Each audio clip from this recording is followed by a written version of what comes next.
Allow Rockstar to explain, Andrew. Oh, Red Dead Online will take elements of the original Red Dead Redemption's multiplayer much further and combine that with everything we've learned in the years since then with our favorite elements from Grand Theft Auto Online. Is it clear to you now? Oh, it's super clear. Red Dead Redemption's multiplayer. Wow. It's a deep cut. Yeah. I know. Played a lot of that. But people liked that back in the day. And that's like 8 years old now. I don't even think. Well, I mean, like, so here's the thing. When I think of Undead Nightmare, I have a lot of faith in what they could do with this because, like, I don't think I would have seen that coming for the original Red Dead. Yeah. So, like, for online, surely they have a million cool, weird ideas. And they're not, like, they're a company that is not precious about, like, they will definitely get weird and supernatural and do whatever the hell they want with it. But it has to be to make people, spend money. If you're going to play Red Dead Online for years, they want you every once in a while buying more Wild West bucks or whatever it is. And so you need to have some sort of permanent thing, like some reason, like whether it's a hideout or an upgradable something, or like, a reason that you're spending that money on, like the supercars and jets and stuff in GTA. And I'm having a hard time, like, just visualizing what that's going to be. Yeah. It'd be great if the funny money in the game was US dollars, but, what they were worth at the time. So you're paying 100 real dollars to get like 50 $50. Or like 50 cents. Yeah. 50 cents sterling. The initial launch period will be considered a public beta.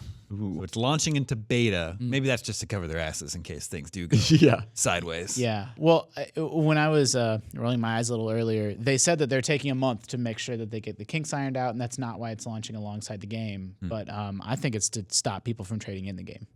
Well, could be. There's that too. I mean, when you look at GTA Online or even just GTA 5 in general, like, I don't know how Red Dead compares to GTA. I would assume, like, whenever we eventually get GTA 6, I think interest there is just higher by default than Red Dead, I think. I'd say it's twice as much. But, like, so that's the thing, right? Like, I wonder what the legs are in this game. I would assume they'll support it just as well and people will be into it. But, like, it never even, I don't think about people buying these games and trading them in, I guess. Like, I know it happens, obviously, but people have just supported GTA for so long that it almost feels like it's, like, blasphemy to think of that. Maybe that's how it sold many copies. Because like, dang, I traded in. I got to buy another buying copy. it back, yeah.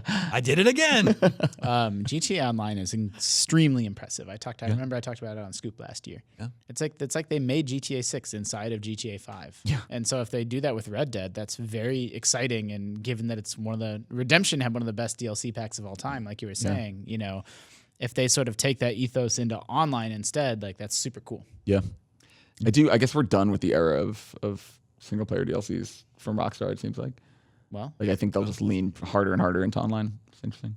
I really hope we get an Undead Nightmare thing. Me too, yes. Oh my gosh. That was so I do think that's the best DLC pack ever. Yeah, I 100% agree. So smart. Yeah. And then it ended up being a standalone too. Yeah, that's true. Josh Needleman, senior producer at Rockstar's San Diego office, says we feel Grand Theft Auto Online really only found its feet creatively with heists, which came sometime after launch, right? Yeah, Promise, I think they hit a year later. Yeah. Our aim this time is to get there a bit quicker, but still be responsive to what people enjoy playing and evolve as we go. Of course, anyone who purchases Red Dead Redemption 2 will get access to Red Dead Online.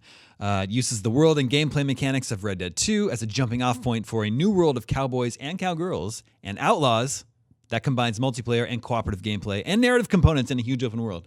God, a train heist sounds so cool. Yeah. Like, I'm just so in immediately. Yeah, I just want to conduct the train. I just want to be the train boy. Just the train sim. Yeah. Where are you guys going? I'm a human. Swear it.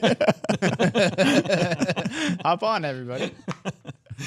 Rockstar also says playing through the story and getting to know the controls and mechanics of the game is the best way to get ready for playing inside Red Dead Online. So that's another excuse for why Fair enough. Online's not there at launch. But yeah, I don't know.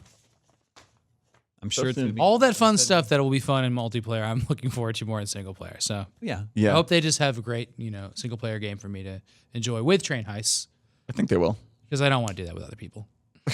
I liked Red Dead's multiplayer. I spent a lot of time with I don't remember what is it. It was just like fairly traditional. Like, There's I just played it was fairly kind of like deathmatch, but everyone's just on a horse, right? I did team-based deathmatch mostly in that game. I don't know if I ever touched the multiplayer in that game. Crazy. And they use the open world though, right? Yeah. It's not like they built maps. They had, it was the same as GTA 5, where they took elements of the open world and turned them into arenas that you couldn't bound out. You can't leave outside out of them. Yeah. Okay. That's just a small taste of the discussion on this week's episode of GameScoop. For the full episode, head over to youtube.com/GameScoop and be sure to subscribe.